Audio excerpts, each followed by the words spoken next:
Dennis did some great work on the concussion front this week and did a series on it. Dennis, what for people who hadn't seen it, what is the biggest takeaway from what you found and what you researched and reported out? Well, Bruce, to me, it was just the incongruity and, I guess, lack of organization in the fight against it. I mean, we're sitting here in 2013, and it basically, per this lawsuit against the NCAA, really got on their radar in about 2010 or 11. And that's just the NCAA. You've got a situation where there's a great doctor, biomechanical engineer, at Virginia Tech, Stefan Dumas, who's been just rating helmets for safety in the last 4 years. And yet across the country in L.A., the chief medical officer of the Sports Concussion Institute, Vernon Williams, says, the helmets don't matter, from one to the other. That's the kind of thing we're talking about, to the point that Brian Hainline, who's done a great job since being hired in January as the NCAA chief medical officer, said, the diagnosis of concussions right now is at a primitive stage. And I went, well, wait a minute. Primitive? And he said, yes, I think primitive is the right word. And meanwhile, kids continue to get injured. So part of the problem, guys, is that for them to get data and research is going to take years and decades. It's not something you can find out tomorrow or next week. And that I think that's the takeaway I have. Well, Dennis, this opinion doesn't always make me the most popular guy, but it's one that I happen to believe strongly. When it comes to concussions, because I know the NFL is terrified that they are going to lose unbelievable amounts of money with concussion-related suits. I know that college football and the NCAA are starting to feel that way. But there's got to be a personal responsibility point at which kids sign up to play football. It is a violent contact sport. I almost liken it to the sport of boxing.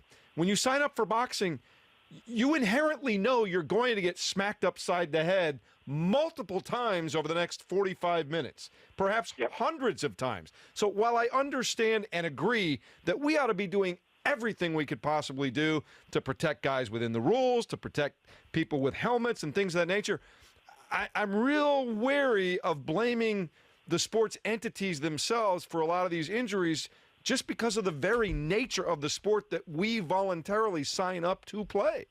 No question, and I agree with you. On the other hand, they have been lax overall. I mean, just because you see these lawsuits, there's language in the NCAA medical handbook. I think one of the third bullet points is basically you have to not hide your injury. You have to tell someone you're injured. And I just did a piece on centering around Joel Klatt yesterday, the old quarterback at Colorado. A radio personality in Denver now. Yeah, and at Fox Sports 1. And had 10 concussions in his career, and quoted as saying, I used to avoid the trainers when I came to the sideline. Well, that's the kind of thing you're talking about. Now, that being said, I think the point that, the NFL has left itself open to this class action suit, which now includes 5,000 plaintiffs. The NCAA is at the point now where they're in settlement talks with this Adrian Arrington lawsuit. That's not going to be the end of those lawsuits. And that's not to say all the plaintiffs are going to win, but I think overall the entities have been lax in that proactive ability to prevent them. Mm-hmm. Where do you think this is all headed now? I mean, because there's so much more attention that's paid to it. And Jeff's point, I think, is a valid one, and I think a lot of people look at it and say, well, you know what, the stuff we do in the moment, as opposed to 20 years later, we realize, hey, that's a bad, that was a bad idea. But also, once you see one lawsuit, I feel like you're going to see a lot more lawsuits because people are like, where do I get mine? Is that where we're headed? That's what I worry about, is everybody wants theirs as opposed to really having been damaged through the fault of anybody else, Dennis. So, where are we headed? And a lot of people will watch what happens with that NFL lawsuit. The big difference there is they've got a players association. That particular lawsuit is from the former players, but the current players have a players association representing them. They've been heavily involved in this. Obviously, there is no players association in the NCAA. I think we'll see fundamental changes in the game. This won't be able to be quantified, but a lot of people think, a lot of mamas will have their kids play soccer or some other sport rather than football. Again, you can't quantify that. If a star quarterback plays soccer, you'll never know that.